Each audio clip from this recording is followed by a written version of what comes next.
I keep getting off topic, so let's just keep this simple. Hello and welcome to Tea Time with Torla. There was tea, I promise. I drank it all.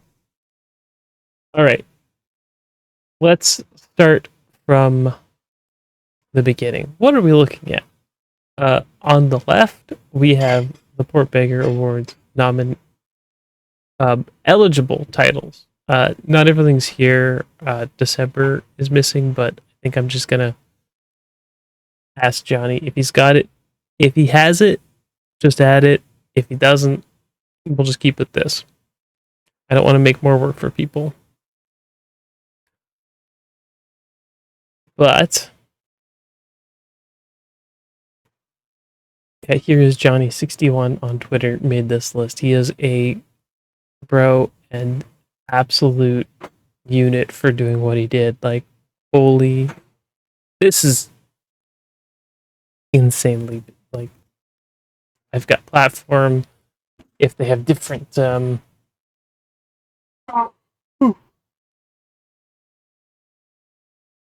if they have different versions, if there's multiple versions of the same game, like Cosmic Mirage here has 3 different versions: Xbox One, Windows, and Series.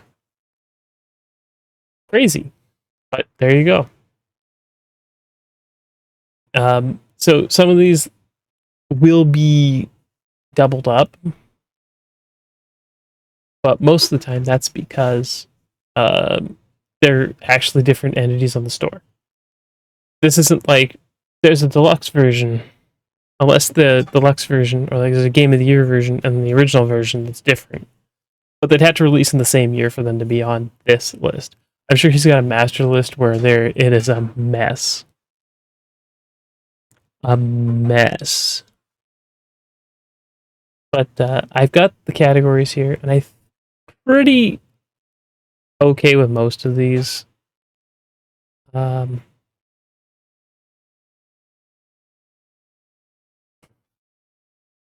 So I'm gonna go from the bottom up. Gem of 2024. That's gonna be kind of our like Game of the Year-esque award, but I don't want to call it Game of the Year because honestly, I hate calling a game of the year, especially with what Jeff pulls at the like. Let's go back to 2020 for a second. Why the didn't Animal Crossing win? I don't even like Animal Crossing. Animal Crossing should have won because it had the most cultural relevance of any title that released in that year. But no, Last of Us 2 won because it boggles my mind. It literally boggles my mind. A game everyone was divisive on wins the awards in 2020, but a game that was routinely positive and people were literally using, like, hosting talk shows in, like, literal talk shows were being hosted in Animal Crossing. Events were happening in Animal Crossing in real time, and it brought the world together when everyone was being told to stay home and not go anywhere, and no, this derivative third-person action game must win because we have to stroke someone's ego. Fuck off. I know I don't swear a lot on this channel, but that one was deserved. So anyway, Gem of 2024, Blast from the Past. This is a retro-style game or a remake that's come back in the year. So a spiritual successor or a real game coming back from the past. We've got some really good ones this year, like Dark Forces came back. The Thing also. Is The Thing here? Or did that come out in December? I'm like lost, or did it just come out? Yeah, is it John Carpenter's The Thing, or just called The Thing? I don't remember. But yeah, The Thing came back. Some other Killing Time? I think these are organized by things, so I don't want to just go through everything. But there was a few really cool ones that came back and some interesting spiritual successors. So I like to. Oh, Fan of Fury is not good. Perish.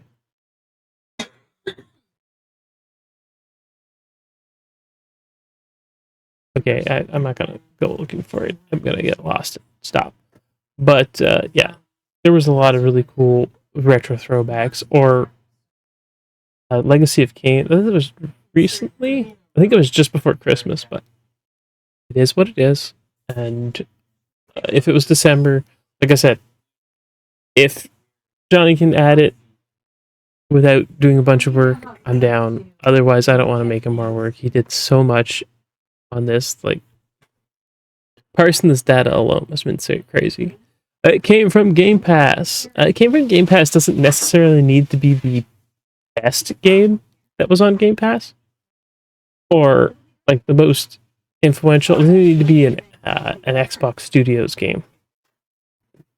Since they're kind of going everywhere now, I don't know how I feel about that, but it is what it is.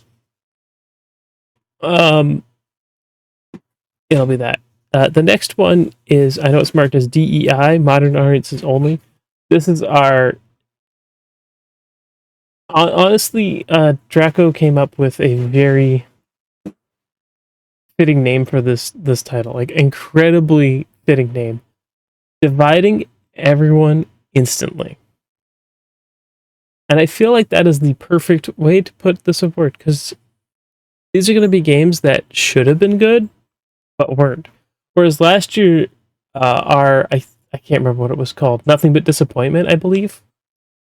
It was games that were not as well known, but were just bad.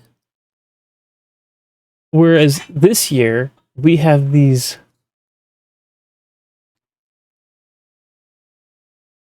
mega IPs, like Outlaws is going in here. Dragon Age is going in here. Like, these are mega IPs. These are not like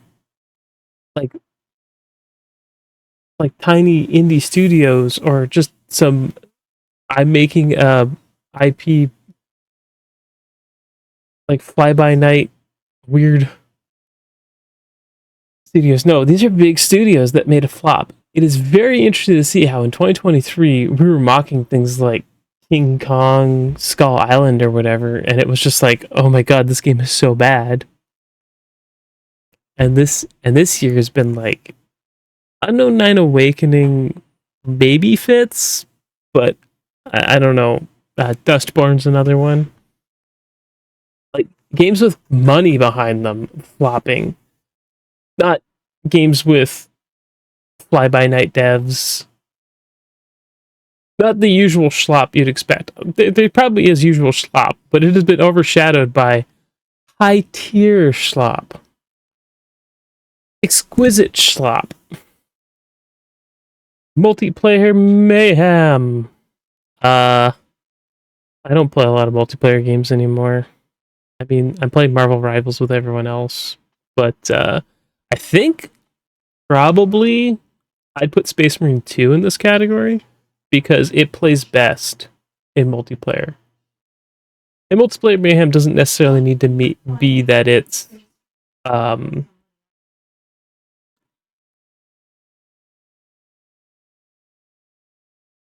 multiplayer mayhem doesn't necessarily need to be, or need to mean that it is the most frantic or whatever. It's just a game that plays best. It doesn't need to be PvP, is what I'm trying to say. I feel like. Tactics. I know it just says tactics. We got some interesting strategy games, at least this year, so we'll see. If there's not enough that people say we're good, then we can always ditch it. Portbeggar's Most Wanted. I need to parse this list. It's going to be a lot of work. Player's Choice. I need to parse this list. It's going to be a lot of work. But I feel like I can outsource that one a bit. Best of Asia. So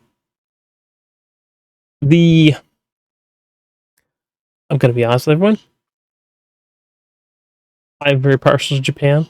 A lot of people that are going to be doing nominations and things are partial to Japan, but the rest of Asia also has cool stuff to show off. Unfortunately, Black Myth Wukong decided not to show up on Xbox, so that is what it is. Um, and we just got to deal with it. Best of the rest. I feel like games like Stalker would fit in here, whereas I don't like to. I know some people will be like, "Well, Russia and Ukraine and that part." No, Asia, in my opinion, is like China, Hong Kong, Taiwan, Singapore.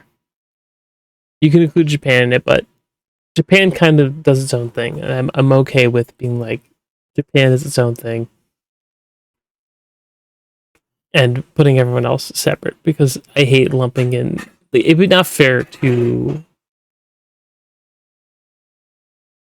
some of these games to lump them together.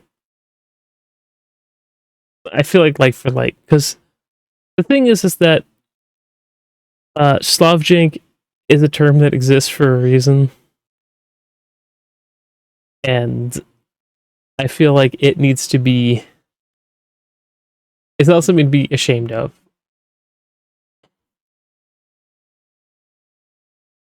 So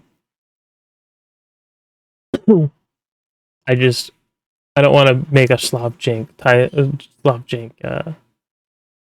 category, but best of the rest I think is fine. Games for all platforms. This is multi-platform goodness. What would I put in here? Probably Space Marine 2 again. Like I said, I don't. The big multi-plats go there, so.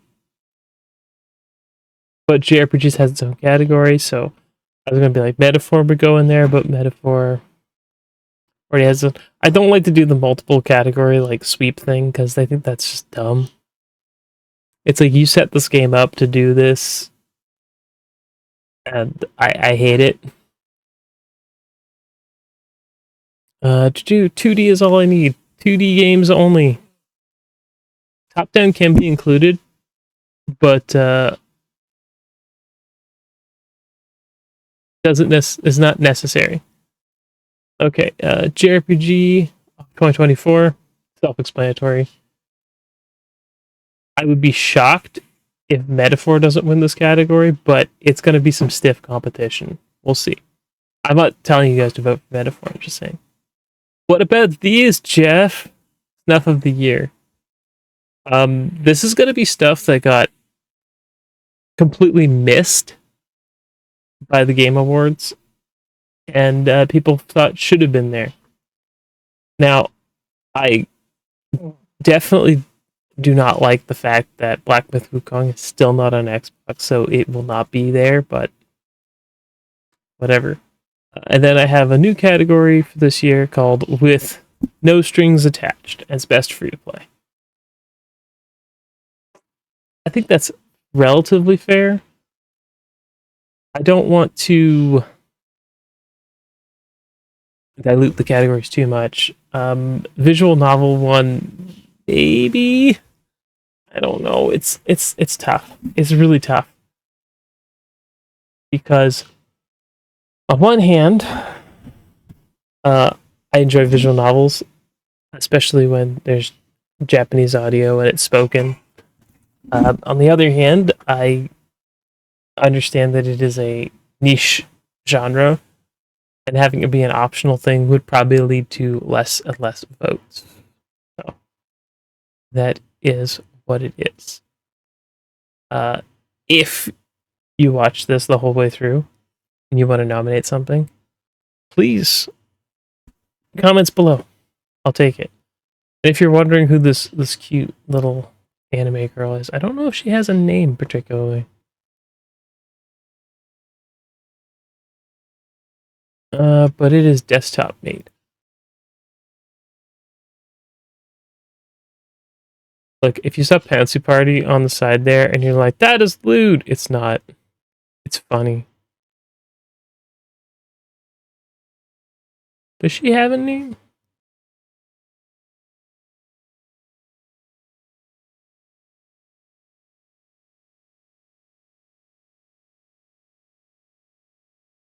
I don't know. But you can buy Hatsune Miku for $25.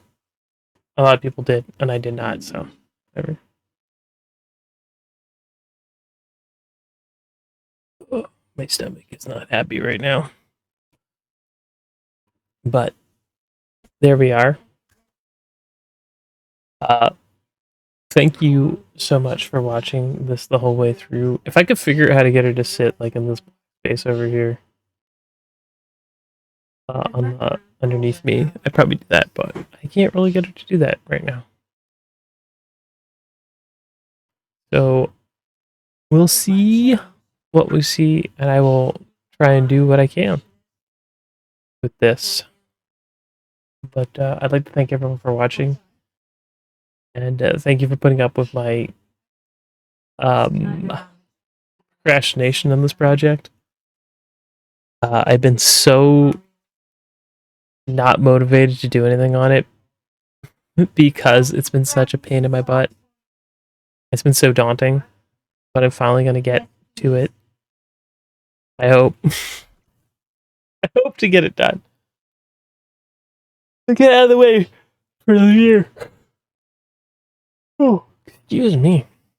But thank you so much for watching, and I will talk to everyone next time.